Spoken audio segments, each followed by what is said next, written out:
ಈಗಾಗಲೇ ಕಳೆದ ಲೆಸನ್ಗಳಲ್ಲಿ ನಾನು ನಿಮಗೆ ಸಿಬಿಲ್ ಅಂದರೆ ಏನು, ಸಿಬಿಲ್ ಸ್ಕೋರ್ ಅಂದರೆ ಏನು, ಸಿಬಿಲ್ ಸ್ಕ್ಯಾಮ್ ಹೇಗಾಗ್ತಾ ಇದೆ ಅನ್ನೋದರ ಬಗ್ಗೆ ಡೀಟೇಲ್ ಆಗಿ ಎಕ್ಸ್ಪ್ಲೇನ್ ಮಾಡಿರುವೆ.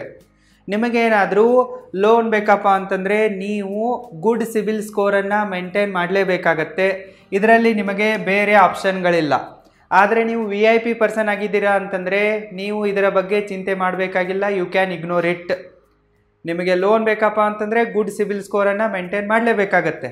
ಯಾಕಂದರೆ ನೀವು VIP ಪರ್ಸನ್ ಅಲ್ಲ. ಬ್ಯಾಕ್ಟೀರಿಯಾ ಹಾಗೂ ವೈರಸ್ಗಳ ಕೆಟಗರಿಗೆ ನೀವು ಸೇರಿಲ್ಲ. ನೀವು ಓರ್ವ ಒಳ್ಳೆ ವ್ಯಕ್ತಿಯಾಗಿದ್ದೀರಾ, ಅದಕ್ಕಾಗಿ ನಿಮಗೆ ಗುಡ್ ಸಿಬಿಲ್ ಸ್ಕೋರನ್ನು ಮೇಂಟೈನ್ ಮಾಡಲೇಬೇಕಾಗತ್ತೆ.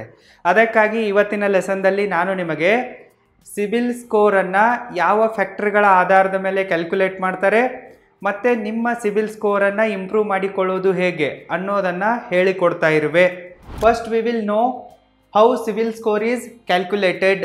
ನಿಮಗಂತೂ ಈಗಾಗಲೇ ಗೊತ್ತಿದೆ, ಈ ಸಿಬಿಲ್ ಸ್ಕೋರು ಅಥವಾ ಕ್ರೆಡಿಟ್ ಸ್ಕೋರು 3 ಡಿಜಿಟ್ ನಂಬರ್ ಆಗಿದೆ. ಫ್ರಾಮ್ 300 ಟು 900. ಇದನ್ನು ಟ್ರಾನ್ಸ್ ಯೂನಿಯನ್ ಸಿಬಿಲ್ ಅನ್ನೋ ಒಂದು ಕಂಪನಿ ಕೊಡುತ್ತೆ. ಯಾವುದರ ಆಧಾರದ ಮೇಲೆ ಕೊಡುತ್ತೆ? ನಿಮ್ಮ ಕ್ರೆಡಿಟ್ ಹಿಸ್ಟರಿಯ ಆಧಾರದ ಮೇಲೆ ಕೊಡುತ್ತೆ. ಟ್ರಾನ್ಸ್ ಯೂನಿಯನ್ ಸಿಬಿಲ್ ಅನ್ನೋ ಕಂಪನಿ ಈ 5 ಫ್ಯಾಕ್ಟರ್ಗಳ ಆಧಾರದ ಮೇಲೆ ನಿಮಗೊಂದು ಕ್ರೆಡಿಟ್ ಸ್ಕೋರನ್ನು ಕೊಡುತ್ತೆ ಬಿಟ್ವೀನ್ 300 ಟು 900. ಆ ಫ್ಯಾಕ್ಟರ್ಗಳು ಇಂತಿವೆ. Number 1, payment history. ನಿಮ್ಮ ಪೇಮೆಂಟ್ ಹಿಸ್ಟ್ರಿಯ ಮೇಲೆ 35% ಕ್ರೆಡಿಟ್ ಸ್ಕೋರ್ ಡಿಪೆಂಡ್ ಆಗಿದೆ. ಪೇಮೆಂಟ್ ಹಿಸ್ಟ್ರಿಯಲ್ಲಿ ಏನು ಬರುತ್ತೆ? ನೀವು ಟೈಮ್ ಟು ಟೈಮ್ EMIಗಳನ್ನು ಕಟ್ತಾ ಇದ್ದೀರೋ ಅಥವಾ ಇಲ್ವೋ, ನಿಮ್ಮ ಕ್ರೆಡಿಟ್ ಕಾರ್ಡ್ನ ಡ್ಯೂಸ್ಗಳನ್ನು ಕಟ್ತಾ ಇದ್ದೀರಾ ಇಲ್ವೋ ಅನ್ನೋದು 35% ಅಫೆಕ್ಟ್ ಮಾಡುತ್ತೆ ನಿಮ್ಮ ಟೋಟಲ್ ಸಿಬಿಲ್ ಸ್ಕೋರ್ನ ಮೇಲೆ ಅಥವಾ ಕ್ರೆಡಿಟ್ ಸ್ಕೋರ್ನ ಮೇಲೆ. Number 2, credit utilisation. ಇದು ನಿಮ್ಮ ಸಿಬಿಲ್ ಸ್ಕೋರ್ನ ಮೇಲೆ 30% ಇಂಪ್ಯಾಕ್ಟ್ ಮಾಡುತ್ತೆ. ನೀವು ನಿಮ್ಮ ಒಟ್ಟಾರೆ ಕ್ರೆಡಿಟ್ ಲಿಮಿಟ್ನ ಎಷ್ಟು ಅಮೌಂಟನ್ನು ಯೂಸ್ ಮಾಡಿಕೊಳ್ತಾ ಇದ್ದೀರಾ ಅನ್ನೋದು ಕೂಡ ಇಂಪಾರ್ಟೆಂಟ್ ಆಗುತ್ತೆ. ಈಗ ಉದಾಹರಣೆಗಾಗಿ ನಿಮಗೊಂದು ಕ್ರೆಡಿಟ್ ಕಾರ್ಡ್ ಕೊಟ್ಟಿದ್ದಾರೆ, ಅದರ ಟೋಟಲ್ ಕ್ರೆಡಿಟ್ ಲಿಮಿಟ್ 1 ಲಕ್ಷ ಇದೆ ಅಂತ ಅಂದ್ಕೊಳ್ಳಿ. 1 ಲಕ್ಷದಲ್ಲಿ ನೀವು below 30% of total credit limit use ಮಾಡ್ತಾ ಇದ್ದೀರಾ ಅಂತಂದರೆ ದಿಸ್ ಈಸ್ ಬೆಸ್ಟ್ ಅಂದಂಗೆ. ನೀವು ಅಬೋವ್ 30 ಯೂಸ್ ಮಾಡ್ತಾ ಇದ್ದೀರಾ ಅಂತಂದರೆ ನಿಮ್ಮ ಸಿಬಿಲ್ ಸ್ಕೋರ್ ಡೌನ್ ಆಗ್ತಾ ಹೋಗುತ್ತೆ. ನೀವು ಫುಲ್ ಲಿಮಿಟ್ ಯೂಸ್ ಮಾಡ್ತಾ ಇದ್ದೀರಾ ಅಂತಂದರೆ ಸಿಬಿಲ್ ಸ್ಕೋರ್ ಟೋಟಲಿ ಖರಾಬ್ ಆಗುತ್ತೆ. ಯಾಕಪ್ಪ ಅಂತಂದರೆ ಇದು ನಿಮ್ಮ ಮನಿ ಹಂಗರನ್ನು ತೋರಿಸುತ್ತೆ. ಸೊ ಕ್ರೆಡಿಟ್ ಯುಟಿಲೈಸೇಷನ್ ಕೂಡ ನಿಮ್ಮ ಸಿಬಿಲ್ ಸ್ಕೋರ್ನ ಮೇಲೆ ಅಫೆಕ್ಟ್ ಮಾಡುತ್ತೆ. ಇನ್ನು ಥರ್ಡ್ ಫ್ಯಾಕ್ಟರ್ ಯಾವುದಪ್ಪ ಅಂತಂದರೆ ಕ್ರೆಡಿಟ್ ಹಿಸ್ಟ್ರಿ. ಈ ಕ್ರೆಡಿಟ್ ಹಿಸ್ಟ್ರಿ ನಿಮ್ಮ ಸಿಬಿಲ್ ಸ್ಕೋರ್ನ ಮೇಲೆ 15% ಇಂಪ್ಯಾಕ್ಟ್ ಮಾಡುತ್ತೆ ಅಂತ ಹೇಳ್ಬೋದು. ನಿಮ್ಮ ಕ್ರೆಡಿಟ್ ಹಿಸ್ಟ್ರಿ ಎಷ್ಟು ಲಾಂಗರ್ ಆಗಿರುತ್ತೋ ಅಷ್ಟು ನಿಮ್ಮ ಸಿಬಿಲ್ ಸ್ಕೋರ್ ಬೆಟರ್ ಆಗಿರುತ್ತೆ. ಇನ್ನು ಫೋರ್ತ್ ಫ್ಯಾಕ್ಟರ್ ಏನಪ್ಪ ಅಂತಂದರೆ ಕ್ರೆಡಿಟ್ ಮಿಕ್ಸ್. ಇದು ನಿಮ್ಮ ಸಿಬಿಲ್ ಸ್ಕೋರ್ ಮೇಲೆ 10% ಅಫೆಕ್ಟ್ ಮಾಡುತ್ತೆ. ಸೆಕ್ಯೂರ್ಡ್ ಆಗಿರೋ ಲೋನ್ಗಳನ್ನು ಎಷ್ಟು ತೊಗೊಂಡಿದ್ದೀರಾ ಮತ್ತು ನಾನ್ ಸೆಕ್ಯೂರ್ಡ್ ಆಗಿರುವ ಲೋನ್ಗಳನ್ನು ಎಷ್ಟು ತೊಗೊಂಡಿದ್ದೀರಾ, ಎರಡನ್ನು ಮಿಕ್ಸ್ ಆಧಾರದ ಮೇಲೆ ಕೂಡ ಒಂದು ಕ್ರೆಡಿಟ್ ಮಿಕ್ಸ್ ರೇಷೋ ಬರುತ್ತೆ. ಅದರ ಮೇಲೂ ಕೂಡ ನಿಮ್ಮ ಕ್ರೆಡಿಟ್ ಸ್ಕೋರ್ ಡಿಪೆಂಡ್ ಆಗಿದೆ. ಇನ್ನು ಲಾಸ್ಟ್ ಫ್ಯಾಕ್ಟರ್ ಏನಪ್ಪ ಅಂತಂದರೆ ರೀಸೆಂಟ್ ಎನ್ಕ್ವೈರೀಸ್. ಇದು 10% ಅಫೆಕ್ಟ್ ಮಾಡುತ್ತೆ. ನೀವು ಹೊಸ ಲೋನ್ಗಾಗಿ ಇಲ್ಲವೇ ಹೊಸ ಕ್ರೆಡಿಟ್ ಕಾರ್ಡ್ಗಾಗಿ ಎಷ್ಟು ಅಪ್ಲಿಕೇಶನ್ಗಳನ್ನು ಹಾಕ್ತಾ ಇದ್ದೀರಾ ಅನ್ನೋದು ಕೂಡ ನಿಮ್ಮ ಸಿಬಿಲ್ ಸ್ಕೋರ್ನ ಮೇಲೆ ಅಫೆಕ್ಟ್ ಮಾಡುತ್ತೆ. ಈ 5 ಫ್ಯಾಕ್ಟರ್ಗಳ ಆಧಾರದ ಮೇಲೆ ನಿಮ್ಮ ಸಿಬಿಲ್ ಸ್ಕೋರನ್ನು ಕ್ಯಾಲ್ಕುಲೇಟ್ ಮಾಡಲಾಗತ್ತೆ ಮತ್ತು ನಿಮಗೆ 300ರಿಂದ 900ರ ಮಧ್ಯದಲ್ಲಿ ಒಂದು ನಂಬರನ್ನು ಕೊಡಲಾಗುತ್ತೆ. ಇದೇ ಸಿಬಿಲ್ ಸ್ಕೋರ್ ಆಗಿದೆ. ನಿಮ್ಮ ಸಿಬಿಲ್ ಸ್ಕೋರ್ ಅಬೌವ್ 750 ಇರಬೇಕು. 750ಕ್ಕಿಂತ ಜಾಸ್ತಿ ಇತ್ತಪ್ಪ ಅಂತಂದರೆ this is good CIBIL score ಅಂದಂಗೆ. ಇದನ್ನು ಮೇಂಟೈನ್ ಮಾಡುವುದಕ್ಕಾಗಿ ನೀವು ಈ ಟಿಪ್ಸ್ಗಳನ್ನು ಫಾಲೋ ಮಾಡಿ. Tips to maintain a good CIBIL score. Tip number 1, maintain a long credit history. ನಿಮ್ಮ ಕ್ರೆಡಿಟ್ ಹಿಸ್ಟ್ರಿ ಎಷ್ಟು ಲಾಂಗರ್ ಆಗಿರುತ್ತೋ ಅಷ್ಟು ನಿಮ್ಮ ಸಿಬಿಲ್ ಸ್ಕೋರ್ ಬೆಟರ್ ಆಗುತ್ತೆ ಅನ್ನೋದನ್ನು ನೀವು ಈಗಾಗಲೇ ತಿಳಿದುಕೊಂಡಿದ್ದೀರಾ. ಅದಕ್ಕಾಗಿ ನೀವು ಎಷ್ಟು ಸಾಧ್ಯ ಆಗುತ್ತೋ ಅಷ್ಟು ಬೇಗನೆ ನಿಮ್ಮ ಸಿಬಿಲ್ ಅಕೌಂಟನ್ನು ಓಪನ್ ಮಾಡಬೇಕು ಮತ್ತು ಅದನ್ನು ಎನಿ ಟೈಮ್ ಆ್ಯಕ್ಟಿವ್ ಆಗಿ ಇಟ್ಕೋಬೇಕು. ಸಿಬಿಲ್ ಅಕೌಂಟನ್ನು ಹೇಗೆ ಓಪನ್ ಮಾಡ್ತೀರಾ? ಎಲ್ಲಿ ತನಕ ನೀವು ಲೋನನ್ನು ತೆಗೆದುಕೊಳ್ಳಲ್ವೋ ಅಲ್ಲಿ ತನಕ ನಿಮ್ಮ ಸಿಬಿಲ್ ಅಕೌಂಟ್ ಓಪನ್ನೇ ಆಗಲ್ಲ. ನಿಮ್ಮ ಹತ್ರ ಕೊಲ್ಯಾಟ್ರಲ್ ಇದೆ, ಲೋನಿನ ಅವಶ್ಯಕತೆ ಇದೆ ಅಂತಂದರೆ ಕೊಡಿ, ಲೋನ್ ತೆಗೆದುಕೊಳ್ಳಿ, ಸಿಬಿಲ್ ಅಕೌಂಟ್ ಓಪನ್ ಆಗುತ್ತೆ. ಸೊ ನಿಮಗೆ ಲೋನಿನ ಅವಶ್ಯಕತೆ ಇಲ್ಲ ಅಥವಾ ಅವಶ್ಯಕತೆ ಇದ್ದರೂ ಕೊಲ್ಯಾಟ್ರಲ್ ಇಲ್ಲಪ್ಪ ಅಂತಂದರೆ ಸಿಂಪಲ್ ಆಗಿ ನೀವು ಒಂದು ಕ್ರೆಡಿಟ್ ಕಾರ್ಡನ್ನು ತೆಗೆದುಕೊಳ್ಳಿ ಮತ್ತು ನಿಮ್ಮ ಸಿಬಿಲ್ ಅಕೌಂಟನ್ನು ಓಪನ್ ಮಾಡಿ. ಕ್ರೆಡಿಟ್ ಕಾರ್ಡನ್ನು ನೀವು FD ಅಗೇನೆಸ್ಟ್ ಆಗಿ, ಸ್ಟಾಕ್ಸ್ಗಳ ಅಗೇನೆಸ್ಟ್ ಆಗಿ, LIC ಪಾಲಿಸಿ ಅಗೇನೆಸ್ಟ್ ಆಗಿ ಇದನ್ನೇ ಸೆಕ್ಯೂರಿಟಿಯಾಗಿ ಕೊಟ್ಬಿಟ್ಟು ಕ್ರೆಡಿಟ್ ಕಾರ್ಡನ್ನು ಈಸಿಯಾಗಿ ತೆಗೆದುಕೊಳ್ಳಬಹುದು. ಇಲ್ಲವೇ ಗೋಲ್ಡ್ ಲೋನ್ ತೆಗೆದುಕೊಳ್ಳಿ, ಇದು ಈಸಿ ಆಪ್ಷನ್ ಆಗಿದೆ, ನಿಮಗೆ ಈಸಿಯಾಗಿ ಗೋಲ್ಡ್ ಲೋನನ್ನು ಕೊಡ್ತಾರೆ. ಸೊ ಈ ರೀತಿ ಕ್ರೆಡಿಟ್ ಕಾರ್ಡ್ ಆದರೂ ತೊಗೊಂಡ್ಬಿಟ್ಟು ಇಲ್ಲವೇ ಲೋನ್ ಆದರೂ ತೆಗೆದುಕೊಂಡ್ಬಿಟ್ಟು ನಿಮ್ಮ ಸಿಬಿಲ್ ಅಕೌಂಟನ್ನು ಓಪನ್ ಮಾಡಿ ಮತ್ತು ಲಾಂಗ್ ಕ್ರೆಡಿಟ್ ಹಿಸ್ಟ್ರಿಯನ್ನು ಬಿಲ್ಡ್ ಮಾಡಿ. Tip number 2, pay all EMIs and credit card bills on time. ನೀವೇನಾದರೂ ಲೋನ್ ಮಾಡಿದರೆ ನಿಮ್ಮ ಲೋನಿನ ಎಲ್ಲ EMIಗಳನ್ನು ಆನ್ ಟೈಮಿಗೆ ಪೇ ಮಾಡಿ. ನೀವು ಕ್ರೆಡಿಟ್ ಕಾರ್ಡನ್ನು ಬಳಸ್ತಾ ಇದ್ದರೆ ಅದರ ಡ್ಯೂಗಳನ್ನು ಕೂಡ ಸರಿಯಾಗಿ ತುಂಬಿ. ಯಾವುದೇ ಲೋನಿನ EMIಯನ್ನು ಅಥವಾ ಕ್ರೆಡಿಟ್ ಡ್ಯೂವನ್ನು ಬೌನ್ಸ್ ಮಾಡೋಕ್ಕೆ ಹೋಗ್ಬೇಡಿ, ಡಿಫಾಲ್ಟ್ ಮಾಡೋಕ್ಕೆ ಹೋಗ್ಬೇಡಿ. ಟೈಮ್ ಟು ಟೈಮ್ ಪೇಮೆಂಟ್ ಮಾಡಿ. ನಿಮಗೆ ನೆನಪಲ್ಲಿ ಉಳಿಯಲ್ಲ ಅಂತಂದರೆ ಆಟೋ ಡೆಬಿಟ್ ಪೇಮೆಂಟ್ ಆಪ್ಷನನ್ನು ಎನೇಬಲ್ ಮಾಡಿಬಿಡಿ. ನಿಮ್ಮ ಸೇವಿಂಗ್ ಅಕೌಂಟಿಂದ ಆಟೋಮೆಟಿಕ್ಕಾಗಿ EMI ಅಥವಾ ಕ್ರೆಡಿಟ್ ಕಾರ್ಡ್ ಡ್ಯೂ ಕಟ್ಟಾಗಿ ಹೋಗುತ್ತೆ, ನೀವು ಸೇಫ್ ಆಗಿರ್ತೀರ. Tip number 3, don't show your money hunger to CIBIL. ನೀವು ಸಿಬಿಲ್ ಕಂಪನಿಗೆ ನಿಮ್ಮ ಹಣದ ಹಸಿವನ್ನು ತೋರಿಸೋಕ್ಕೆ ಹೋಗಬೇಡಿ. ಸಿಬಿಲ್ಗೇನಾದರೂ ನಿಮಗೆ ಹಣದ ಹಸಿವಿದೆ, ಹಣದ ಸಿಕ್ಕಾಪಟ್ಟೆ ಅವಶ್ಯಕತೆ ಇದೆ ಅಂತ ಗೊತ್ತಾದರೆ ಸಿಬಿಲ್ ಸ್ಕೋರ್ ಆಟೋಮೆಟಿಕ್ಕಾಗಿ ಡೌನ್ ಆಗೋಕ್ಕೆ ಶುರು ಮಾಡಿಬಿಡುತ್ತೆ. ನೀವು ಕೇಳ್ಬೋದು, ಹೇಗೆ ಸಿಬಿಲ್ ಗೊತ್ತಾಗುತ್ತೆ ನಮಗೆ ಹಣದ ಅವಶ್ಯಕತೆ ತುಂಬ ಇದೆ ಅನ್ನೋದು? ಈ ರೀತಿ ಗೊತ್ತಾಗುತ್ತೆ. ಯಾವಾಗ ನೀವು ಬಹಳಷ್ಟು ಲೋನ್ಗಳಿಗೆ, ಮಲ್ಟಿಪಲ್ ಲೋನ್ಗಳಿಗೆ ಎಟ್ ಎ ಟೈಮ್ ಅಪ್ಲೈ ಮಾಡ್ತಿರೋ ಆವಾಗಲೂ ಕೂಡ ಸಿಬಿಲ್ಗೆ ಗೊತ್ತಾಗುತ್ತೆ ಈ ವ್ಯಕ್ತಿಗೆ ಹಣದ ಅವಶ್ಯಕತೆ ಜಾಸ್ತಿ ಇದೆ ಅಂಥೇಳಿ. ಯಾವಾಗ ನೀವು ಲೋನ್ಗಾಗಿ ಬೇರೆ ಬೇರೆ ಬ್ಯಾಂಕ್ಗಳನ್ನು ಅಪ್ರೋಚ್ ಆಗಿಬಿಟ್ಟು ಲೋನ್ ಅಪ್ಲಿಕೇಶನ್ಗಳನ್ನ ಕೊಡ್ತಿರೋ ಆವಾಗ ಬ್ಯಾಂಕ್ ಮ್ಯಾನೇಜರು ನಿಮ್ಮ ಸಿಬಿಲನ್ನು ಚೆಕ್ ಮಾಡ್ತಾರೆ, ಅದು ಹಾರ್ಡ್ ಎನ್ಕ್ವೈರಿ ಆಗುತ್ತೆ, ಆವಾಗಲೂ ಕೂಡ ನಿಮ್ಮ ಸಿಬಿಲ್ ಸ್ಕೋರ್ ಡೌನ್ ಆಗುತ್ತೆ. ಇನ್ನು ನೀವು ಕ್ರೆಡಿಟ್ ಕಾರ್ಡನ್ನು ಬಳಸ್ತಾ ಇದ್ದರೆ ಇಲ್ಲವೇ ನಿಮಗೆ ಓವರ್ ಡ್ರಾಪ್ ಆಪ್ಷನನ್ನು ಬ್ಯಾಂಕ್ನವ್ರು ಕೊಟ್ಟಿದ್ದರೆ ಆವಾಗ ನೀವು ಟೋಟಲ್ ಕ್ರೆಡಿಟ್ ಲಿಮಿಟ್ನ ಫುಲ್ ಯೂಸ್ ಮಾಡ್ತಾ ಇದ್ದರೆ ಇಲ್ಲವೇ ಅಬೌವ್ 70% ಯೂಸ್ ಮಾಡ್ತಾ ಇದ್ದರೆ ಆವಾಗಲೂ ಕೂಡ ಸಿಬಿಲ್ಗೆ ಗೊತ್ತಾಗುತ್ತೆ ಈ ವ್ಯಕ್ತಿಗೆ ಹಣದ ಅವಶ್ಯಕತೆ ಜಾಸ್ತಿ ಇದೆ, ಇದೊಂದು ಡೇಂಜರ್ ಸೈನ್ ಆಗಿದೆ ಅಂಥೇಳಿ ಅದು ನಿಮ್ಮ ಸಿಬಿಲ್ ಸ್ಕೋರನ್ನು ಡೌನ್ ಮಾಡಿಬಿಡುತ್ತೆ. ನೀವು ಯಾವುದೇ ಕಾರಣಕ್ಕೂ ಸಿಬಿಲ್ಗೆ ಹಣದ ಅವಶ್ಯಕತೆಯನ್ನು ತೋರ್ಸೋಕ್ಕೆ ಹೋಗಬೇಡಿ. ಹಣದ ಅವಶ್ಯಕತೆಯನ್ನು ತೋರಿಸಿದ್ರಪ್ಪ ಅಂತಂದರೆ ಸಿಬಿಲ್ ಸ್ಕೋರ್ ಡೌನ್ ಆಗುತ್ತೆ. ನಿಮ್ಮ ಕ್ರೆಡಿಟ್ ಲಿಮಿಟ್ನ ಲೆಸ್ ದೆನ್ 30%ಅನ್ನೇ ಯೂಸ್ ಮಾಡಿ, ಇದು ಬೆಸ್ಟ್ ಆಗಿದೆ. ಎಟ್ ಎ ಟೈಮ್ ಅನಾವಶ್ಯಕವಾಗಿ ಮಲ್ಟಿಪಲ್ ಲೋನ್ಗಳಿಗೆ, ಕ್ರೆಡಿಟ್ ಕಾರ್ಡ್ಗಳಿಗೆ ಅಪ್ಲೈ ಮಾಡೋಕ್ಕೆ ಹೋಗಬೇಡಿ. ನೀವೇನಾದರೂ ಯಾವ ಬ್ಯಾಂಕಲ್ಲಿ ನಿಮಗೆ ಬೆಸ್ಟ್ ಲೋನ್ ಆಫರ್ ಸಿಗ್ತಾ ಇದೆ ಅನ್ನೋದನ್ನು ತಿಳಿದುಕೊಳ್ಳೋರಿದ್ದರೆ ನೀವೇನು ಮಾಡಿ, ನಿಮ್ಮ ಪ್ಯಾನ್ ಕಾರ್ಡ್ನ ಒಂದು ಜೆರಾಕ್ಸನ್ನು, ಆಧಾರ್ ಕಾರ್ಡ್ನ ಜೆರಾಕ್ಸನ್ನು ಮತ್ತು ನಿಮ್ಮ ಬಿಸ್ನೆಸ್ ಡೀಟೇಲ್ಸು ಇಲ್ಲವೇ ಜಾಬ್ ಡೀಟೇಲ್ಸನ್ನು ಒಂದು ಪ್ರಿಂಟೌಟ್ ತೆಗೀರಿ. ಮತ್ತು ನೀವೇ ಒಂದು ಕಡೆ ಏನು ಮಾಡಿ, ನಿಮ್ಮ ಸಿಬಿಲ್ ಸ್ಕೋರನ್ನು ಚೆಕ್ ಮಾಡಿ ಅದರ ಪ್ರಿಂಟೌಟನ್ನು ಕೊಟ್ಬಿಟ್ಟು ಬ್ಯಾಂಕ್ ಮ್ಯಾನೇಜರಿಗೆ ಕೊಡ್ತಾ ಹೋಗಿ. ನೀವು ಎಲ್ಲ ಮ್ಯಾನೇಜರ್ಗಳಿಗೆ ಇದೇ ಥರ ಕೊಡ್ತಾ ಹೋಗಿ, ಆವಾಗ ಅವರು ಸಿಬಿಲ್ ಸ್ಕೋರನ್ನು ಚೆಕ್ ಮಾಡಲ್ಲ, ನಿಮ್ಮ ಸಿಬಿಲ್ ಸ್ಕೋರ್ ಸೇಫ್ ಆಗಿರುತ್ತೆ. Tip number 4, analyse your CIBIL score regularly. ನೀವು ನಿಮ್ಮ ಸಿಬಿಲ್ ಸ್ಕೋರನ್ನು ರೆಗ್ಯುಲರ್ ಆಗಿ ಅನಲೈಸ್ ಮಾಡ್ತಾನೆ ಇರಬೇಕು.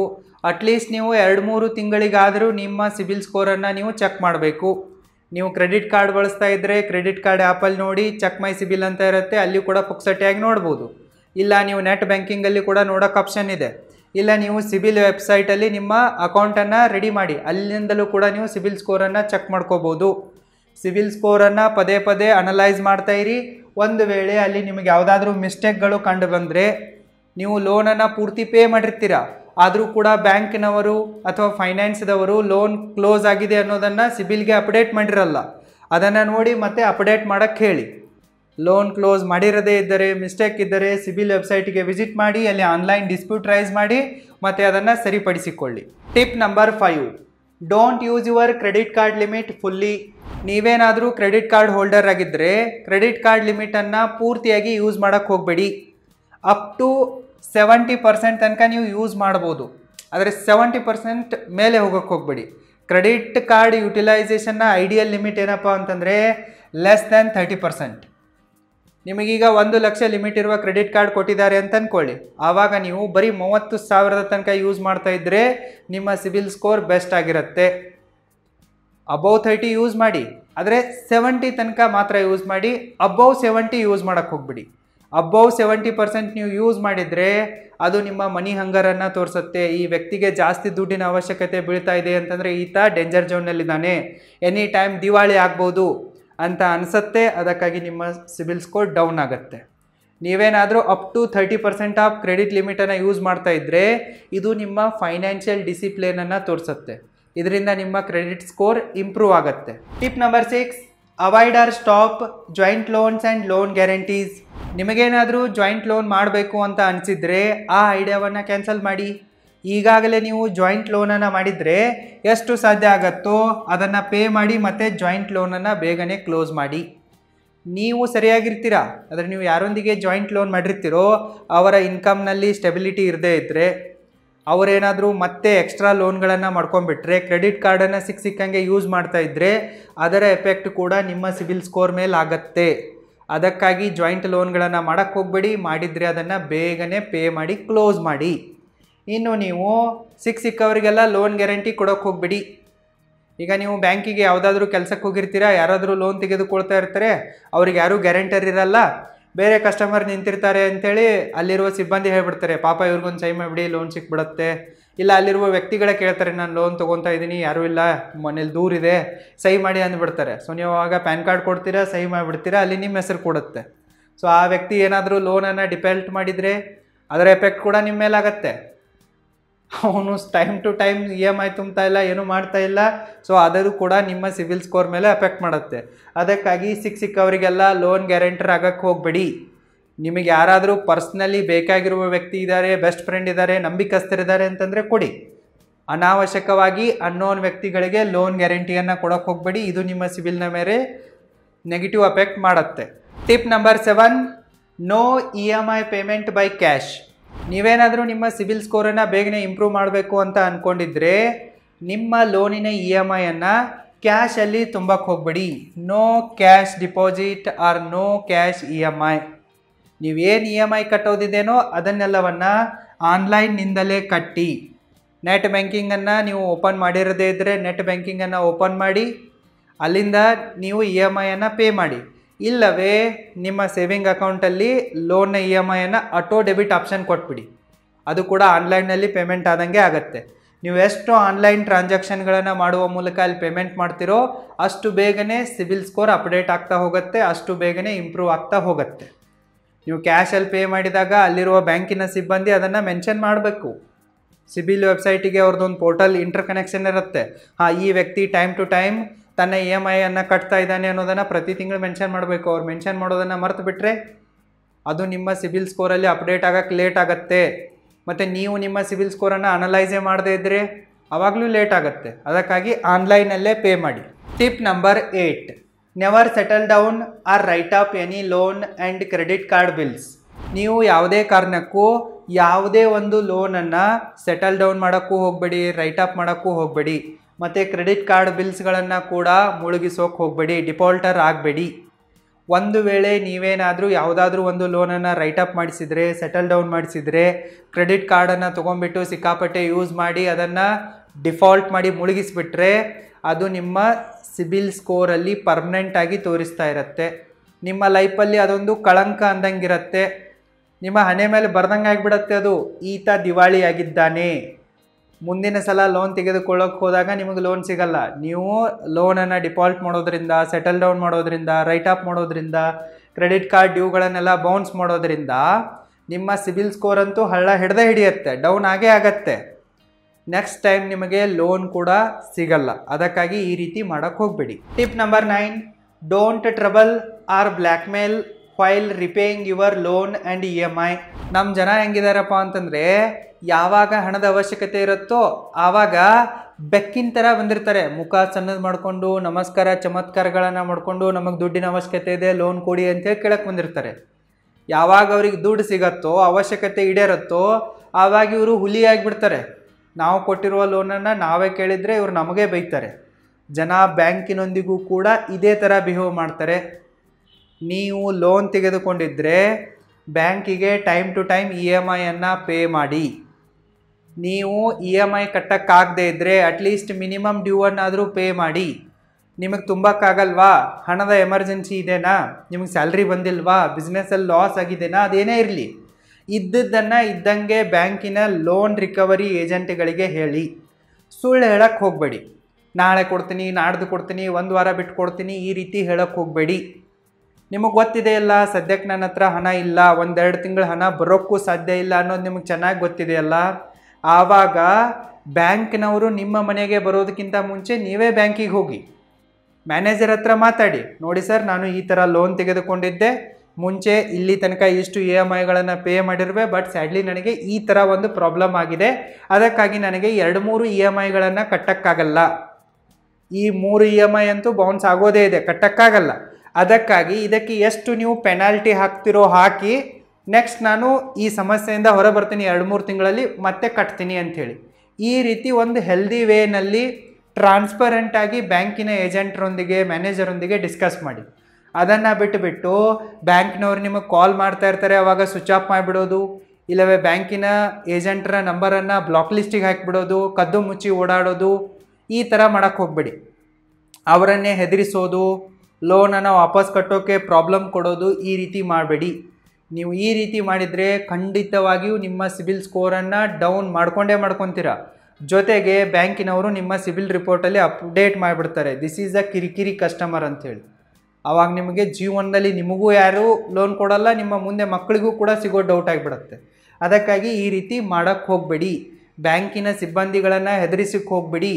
ಅವ್ರು ದುಡ್ಡು ಕೊಟ್ಟಿದ್ದಾರೆ ಅಂತಂದರೆ ಗತ್ತಿನಿಂದ ಮಾತಾಡೋರೆ, ನೀವು ತಗ್ಗಿ ಬಗ್ಗಿ ನಡೀರಿ. ಅದನ್ನು ಬಿಟ್ಬಿಟ್ಟು ಅವರಿಗೆ ಹೆದರಿಸೋದು, ನಾನು ಪೊಲೀಸ್ ಕಂಪ್ಲೇಂಟ್ ಕೊಡ್ತೀನಿ, ನೀವು ಹೆರಾಸ್ ಮಾಡ್ತಾ ಇದ್ದೀರಾ ಅಂತೇಳಿ ಹೇಳಿ ಬ್ಲ್ಯಾಕ್ ಮೇಲ್ ಮಾಡೋದು, ಈ ಥರ ಮಾಡೋಕ್ಕೆ ಹೋಗ್ಬಿಡಿ. ಕ್ಲಿಯರ್ ಕಟ್ಟಾಗಿ ಟ್ರಾನ್ಸ್ಪರೆಂಟಾಗಿ ನಿಜವಾದ ರೀತಿಯಲ್ಲಿ ಕಮ್ಯುನಿಕೇಷನ್ ಮಾಡಿ ಮತ್ತು ಸಾರ್ಟ್ ಔಟ್ ಮಾಡ್ಕೊಳ್ಳಿ. Tip number 10 and last, don't check your CIBIL on third party sites. ನೀವು ಯಾವುದೇ ಕಾರಣಕ್ಕೂ ಥರ್ಡ್ ಪಾರ್ಟಿ ವೆಬ್ಸೈಟ್ಗಳಲ್ಲಿ ನಿಮ್ಮ ಸಿಬಿಲ್ ಸ್ಕೋರನ್ನು ಚೆಕ್ ಮಾಡೋಕ್ಕೆ ಹೋಗಬೇಡಿ. ನಿಮಗೆ ಬಹಳಷ್ಟು ಅಡ್ವರ್ಟೈಸ್ಮೆಂಟ್ಗಳು ಬರ್ತವೆ, ಬಹಳಷ್ಟು ಕಾಲ್ಗಳು ಬರ್ತವೆ, ನಾವು ನಿಮ್ಮ ಸಿಬಿಲ್ ಸ್ಕೋರನ್ನು ಫ್ರೀಯಾಗಿ ಚೆಕ್ ಮಾಡಿಕೊಡ್ತೀವಿ, ನಿಮ್ಮ ಆಧಾರ್ ಕಾರ್ಡ್ ಕೊಡಿ, ಪ್ಯಾನ್ ಕಾರ್ಡ್ ಕೊಡಿ, ಮೊಬೈಲ್ ನಂಬರ್ ಕೊಡಿ, ಬ್ಯಾಂಕ್ ಅಕೌಂಟ್ ಡೀಟೇಲ್ಸ್ ಕೊಡಿ ಅಂಥೇಳಿ ಕೇಳ್ಕೊಂಡು ಬರ್ತಾರೆ. ಇಂಥ ಸೈಟ್ಗಳಲ್ಲಿ ಚೆಕ್ ಮಾಡೋಕ್ಕೆ ಹೋಗಬೇಡಿ. ನೀವು ಥರ್ಡ್ ಪಾರ್ಟಿ ಸೈಟ್ಗಳಲ್ಲಿ ನಿಮ್ಮ ಸಿಬಿಲ್ ಸ್ಕೋರನ್ನು ಚೆಕ್ ಮಾಡೋದ್ರಿಂದ ನಿಮ್ಮ ಸಿಬಿಲ್ ಸ್ಕೋರ್ ಡೌನ್ ಆಗುತ್ತೆ. ಜೊತೆಗೆ ನಿಮ್ಮ ಪರ್ಸ್ನಲ್ ಫೈನಾನ್ಷಿಯಲ್ ಡಾಟಾ ಇರುತ್ತಲ್ಲ, ಇದು ಕೂಡ ಫ್ರಾಡ್ಸ್ಟರ್ಗಳ ಕೈಗೆ ಸಿಗತ್ತೆ. ನಿಮ್ಮ ಡಾಟಾ ಲೀಕ್ ಆಗುತ್ತೆ, ಅವರು ಅದನ್ನು ಮಾರ್ಕೊಂಡು ದುಡ್ಡು ಮಾಡ್ತಾರೆ. ಜೊತೆಗೆ ನಿಮಗೆ ಫಿಶಿಂಗ್ ಮೇಲ್ಗಳು, ಮೆಸೇಜಸ್ಗಳು ಬರೋಕ್ಕೆ ಶುರುವಾಗಿಬಿಡ್ತವೆ. ನಿಮ್ಮ ಅಕೌಂಟ್ ಹ್ಯಾಕ್ ಆಗ್ಬೋದು, ಇಮೇಲ್ ಅಕೌಂಟ್ ಹ್ಯಾಕ್ ಆಗ್ಬೋದು, ನಿಮ್ಮ PhonePe account, bank net banking details ಇದು ಕೂಡ ಲೀಕ್ ಆಗಿ ಇದು ಹ್ಯಾಕ್ ಆಗ್ಬೋದು. ಇದು ನಿಮ್ಮ ಪರ್ಸ್ನಲ್ ಸೇಫ್ಟಿಗೆ, ಪ್ರೈವೇಸಿಗೆ ಥ್ರೆಟ್ ಕೂಡ ಆಗಿದೆ. ಜೊತೆಗೆ ಸಿಬಿಲ್ ಸ್ಕೋರ್ ಕೂಡ ಡೌನ್ ಆಗುತ್ತೆ. ಈ ರೀತಿ ಮಾಡಬೇಡಿ. ನೀವು ಈ 10 ಟಿಪ್ಸ್ಗಳನ್ನು ಸರಿಯಾಗಿ ಅರ್ಥ ಮಾಡ್ಕೊಳ್ಳಿ ಮತ್ತು ಸರಿಯಾಗಿ ಫಾಲೋ ಮಾಡಿ, ಮತ್ತು ಎನಿ ಟೈಮ್ ನಿಮ್ಮ ಸಿಬಿಲ್ ಸ್ಕೋರನ್ನು ಬೆಸ್ಟಾಗಿ ಇಟ್ಕೊಳ್ಳಿ. ನಿಮಗೆ ಏನೋ ಎಮರ್ಜೆನ್ಸಿ ಬರುತ್ತೆ, ಆವಾಗ ಲೋನ್ ತೆಗೆದುಕೊಳ್ಳಬೇಕು ಅಂತೇಳಿ ಈ ರೀತಿ ಯೋಚನೆ ಮಾಡಬೇಡಿ. ನೀವು ಚೆನ್ನಾಗಿ ದುಡ್ಡು ಗಳಿಸಿದ್ದೀರಾ ಅಂತ ಅಂದ್ಕೊಳ್ಳಿ, ಆವಾಗ ಟ್ಯಾಕ್ಸ್ ಸಿಕ್ಕಾಪಟ್ಟೆ ಬರುತ್ತೆ. ಟ್ಯಾಕ್ಸ್ ಉಳಿಸುವುದಕ್ಕಾಗಿ ಕೂಡ ನೀವು ಲೋನ್ ತೆಗೆದುಕೊಳ್ಬೇಕಾಗತ್ತೆ. ಕ್ಯಾಪಿಟಲನ್ನು ಕಾಪಾಡಿಕೊಳ್ಳೋಕ್ಕೂ ಕೂಡ ಲೋನ್ ತೆಗೆದುಕೊಳ್ಬೇಕಾಗತ್ತೆ. ಅಸೆಟ್ಗಳನ್ನು ಬಿಲ್ಡ್ ಮಾಡೋಕ್ಕೂ ಕೂಡ ಲೋನ್ ತೆಗೆದುಕೊಳ್ಬೇಕಾಗತ್ತೆ. ನಿಮಗೆ ಈ ಲೋನ್ ಬೇಕಪ್ಪ ಅಂತಂದರೆ ಸಿಬಿಲ್ಗೆ ಜೈ ಅನ್ನಲೇಬೇಕಾಗತ್ತೆ, ಸಿಬಿಲ್ ಸ್ಕೋರನ್ನು ಮೇಂಟೈನ್ ಮಾಡಲೇಬೇಕಾಗತ್ತೆ. ಅದಕ್ಕಾಗಿ ಒಳ್ಳೆಯ ಸಿಬಿಲ್ ಸ್ಕೋರನ್ನು ಮೇಂಟೈನ್ ಮಾಡಿ. ಅದನ್ನು ಬಿಟ್ಟು ಈ ಥರ ಆಗಕ್ಕೆ ಹೋಗಬೇಡಿ. ಇವರಿಗೆ ಮನಿ ಹಂಗರ್ ಇದೆ ಅನ್ನೋದನ್ನು ನಿಮ್ಮ ಸಿಬಿಲ್ ಸ್ಕೋರನ್ನು ಡೌನ್ ಮಾಡ್ಕೊಂಡ್ಬಿಟ್ಟು ತೋರಿಸಿಕೊಳ್ಳಕ್ಕೆ ಹೋಗಬೇಡಿ. Maintain good CIBIL score. ಒಂದು ವೇಳೆ ನಿಮಗೆ ಹಣದ ಬಗ್ಗೆ ಎಲ್ಲವನ್ನ ಕೂಡ ಕಲಿಯುವ ಆಸೆ ಇದ್ದರೆ ಈಗಲೇ ನೀವು roaringbusinesschool.comಗೆ ವಿಸಿಟ್ ಮಾಡಿ ಮತ್ತು ನನ್ನ ಆನ್ಲೈನ್ ಅಲ್ಟಿಮೇಟ್ ಮನಿ ಮ್ಯಾನೇಜ್ಮೆಂಟ್ ಕೋರ್ಸಿಗೆ ಈಗಲೇ ಜಾಯ್ನ್ ಆಗಿ. ಈಗ ಡಿಸ್ಕೌಂಟ್ ಆಫರ್ ನಡೀತಾ ಇದೆ. ಕೋರ್ಸಲ್ಲಿ ಸಿಗುವೆ. All the best. Thank you so much.